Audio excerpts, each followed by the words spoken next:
Guys, magandang umaga sa inyong lahat, no? So nandito tayo sa tuktok ng building, guys.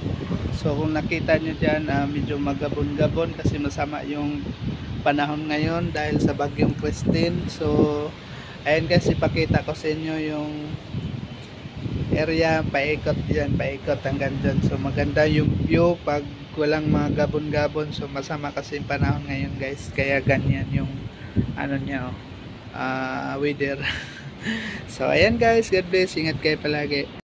Magandang umaga sa inyong mga katropa. Ayan, so guys, dito tayo sa tuktok ng building at nagpag-video tayo sa baba. So ayan yung kalangitan, guys. So nagdagim-dagim na naman si Jah, guys. So ayan yung paligid. So bandang Laguna Lake dyan, bandang Taguig, yan, Pasig. So ito naman Alabang, Parañaque. So ito naman yung Maynila at Pasig. Ayan guys, so Makati. Yan, sobrang nakakatakot na inginig yung tuhod ko. So walang traffic, guys, so kasi walang pasok ngayon mga estudyante. So ayan guys, bye, God bless, ingat kayo.